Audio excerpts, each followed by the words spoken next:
고지방, 고탄수화물인데요.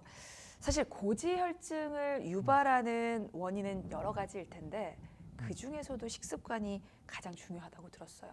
네, 거기에 영향을 많이 미치는 거죠? 네, 그렇습니다. 그 고지혈증의 가장 큰 원인 중 하나가 바로 식습관인데요.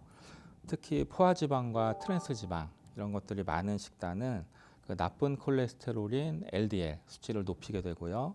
좋은 콜레스테롤인 HDL이라고 있는데 네. 이 콜레스테롤은 또 낮추는 효과가 있습니다. 음, 그리고 탄수화물을 많이 먹으면 그 탄수화물을 먹고 남는 당이 지방으로 전환되기 때문에 지방뿐만 아니라 당 섭취도 고지혈증에 직접적인 영향을 미칠 수 있겠습니다. 그러니까 포화지방, 뭐 트랜스지방, 당류 이런 것들이 많이 들어있으면 안 네. 좋다는 말씀이신 거잖아요. 네, 그렇습니다. 그런 것들이 많이 포함이 된 우리가 자주 먹는 음식들은 네. 어떤 것들이 있을까요?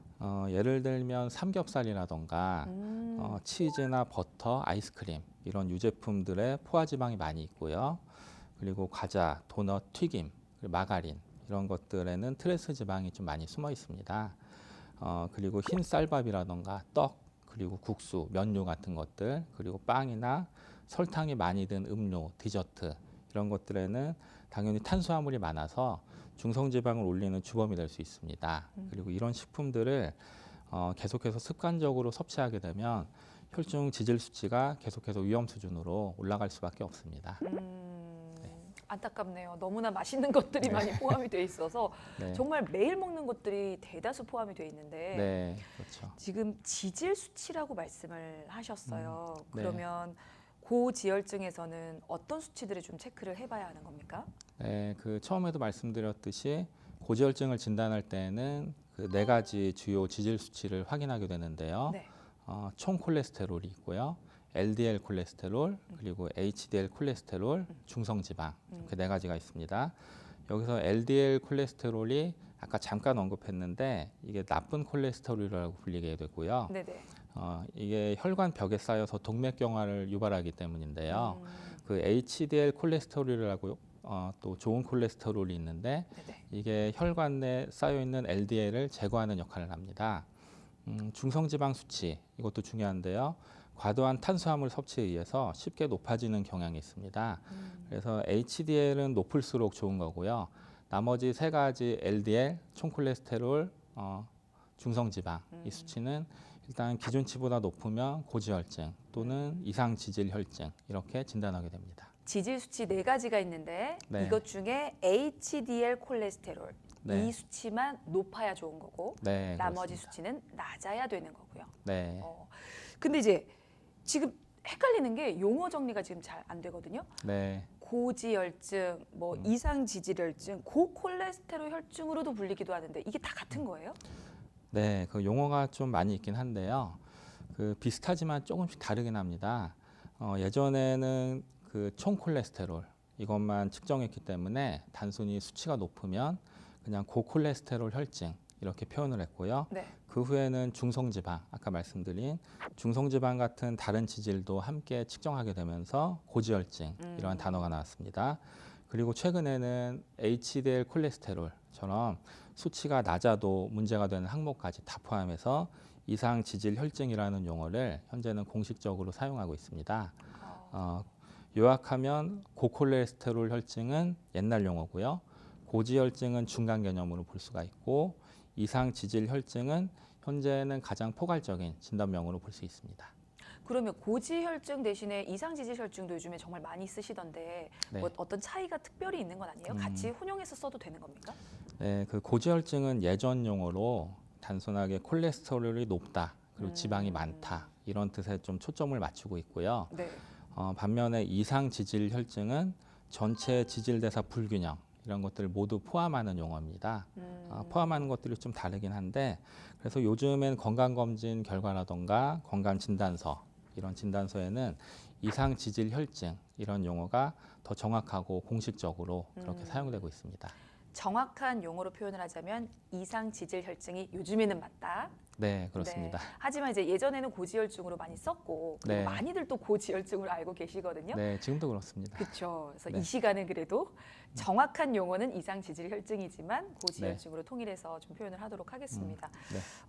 그리고 이제 앞서서 수치 얘기 좀 더 드려볼게요. 사실은 그 지질 수치 하면 저는 높으면 다 안 좋을 거라고 음, 낮아야 좋은 거라고 생각을 했는데 지금 콜레스테롤은 특히나 낮을수록 좋을 거라고 생각을 했는데 아닌 것도 있었잖아요. 네, 네. HDL 이거는 오히려 낮으면 문제가 되는 거죠?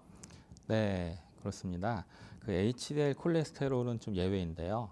보통 LDL이나 총 콜레스테롤 그리고 중성지방 이런 수치는 높을수록 문제인데 네. HDL은 반대로 수치가 낮을수록 심혈관 질환 위험이 커집니다. 그래서 HDL 수치는 높이는 게 오히려 치료 목표 이렇게 되기도 합니다. 그러면 이게 단순히 기름진 음식만 줄이는 걸로는 고지혈증 예방이 안 된다는 말씀이실까요? 네, 그것도 맞습니다. 고지방 식단도 그렇는데 탄수화물 과다 섭취 이런 것도 중성 지방을 높이는 위험 요인입니다. 그런데 많은 분들이 단순하게 기름기만 조심하면 되지 네. 이렇게 생각하면서 떡이라던가 빵 그리고 면 음식 그리고 단 음료는 상대적으로 간과하는 경우가 많습니다. 그래서 고지혈증 환자에게는 지방뿐만 아니라 당을 모두 조절하는 식습관 조절이 필요합니다. 정말 어려울 것 같아요. 네. 근데 또 어려운 게 이게 딱히 증상이 없어서 발견하는 것도 너무 어렵잖아요. 그렇죠? 네, 그렇죠. 고지혈증이 대부분 조용한 질환 이렇게 네. 좀 알려져 있는데요. 그 증상이 없기 때문에 건강검진 수치를 보기 전까지는 자기가 고지혈증인지 모르는 상태가 좀 많이 있습니다. 하지만 그 수치가 조용하게 올라가다가 심각한 문제로 이어질 수 있기 때문에 사전 조치가 굉장히 중요합니다. 그러면 어떤 연령대에서 특히 많이 발생을 하는지 어떤 그룹들이 좀 주의를 해야 하는지도 좀 알려주실까요? 네, 그 우리나라 통계로 보면 그 20세 이상 성인의 약 절반이 이상지질혈증, 고지혈증을 가지고 있고요. 여성인 경우에는 나이가 들수록 좀 유병률이 증가하고 있습니다. 70대 이상 여성의 약 75%가 고지혈증을 가지고 있다는 연구 결과도 있습니다. 중년 이후의 여성과 고령층은 반드시 정기적인 지질 검사를 받는 것이 필요하겠습니다. 그렇군요. 식습관 하나가 얼마나 큰 영향을 미치는지 잘 아셨죠? 자, 이렇게 올라간 지질 수치가 실제로 우리 혈관에는 어떤 일들을 벌이고 있는지도 자세히 살펴드리도록 하겠습니다. 다음 키워드에서 확인해 보시죠. 자, 두 번째 키워드 동맥경화입니다. 동맥경화와 고지혈증은 밀접한 관련이 있는 거죠? 그 고지혈증은 기본적으로 혈액 안에 지질 성분이 많아지는 상태인데요. 네.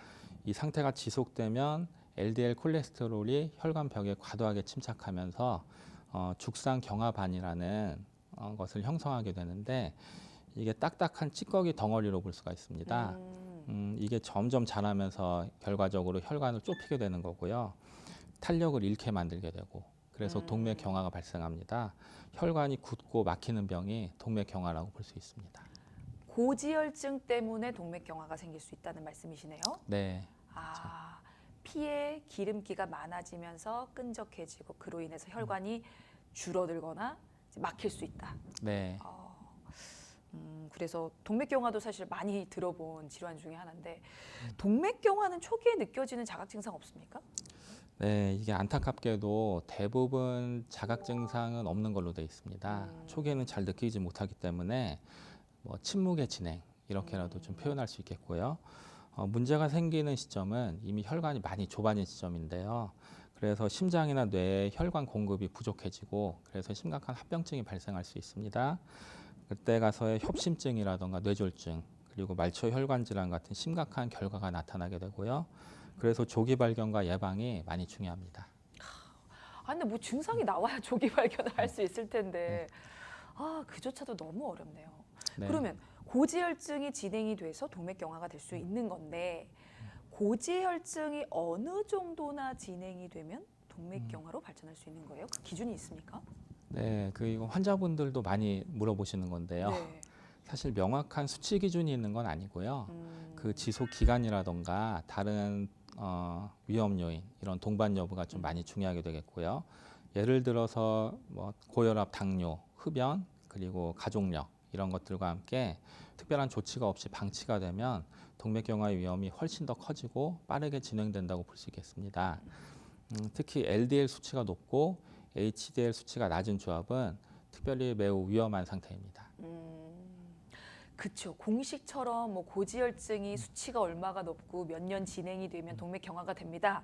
뭐 이런 공식은 없을 테죠. 네. 네, 뭐 개인의 건강 상태라든지 뭐 가족력이라든지 뭐 기저 질환이라든지 네. 뭐 그런 것들에 의해서 좀 달라질 텐데 이게 근데 고지혈증이 단독으로 있어도 문제지만 다른 질환과 겹치면 그 위험성이 더 높아지는 거죠. 네, 그렇습니다. 그래서 고지혈증을 심혈관 질환의 시작점 이렇게 부르기도 하는데요. 고지혈증이 있다고 해서 반드시 동맥경화가 생기는 건 아닌데 네. 그 확률 자체는 훨씬 높아지게 되겠고요. 혈관 건강을 악화시키는 역할을 합니다. 특히 심장으로 가는 관상동맥이 막히게 되면 협심증이나 심근경색 이렇게 발생할 수가 있고요. 뇌혈관이 막히게 되면 뇌경색이나 뇌출혈, 예, 그리고 다리 쪽에 혈관이 막히면 말초동맥 질환 이렇게 이어질 수가 있겠습니다. 이런 질환들은 결국에는 갑자기 발생할 수 있기 때문에 증상이 없다고 방심해서는 안 되겠습니다.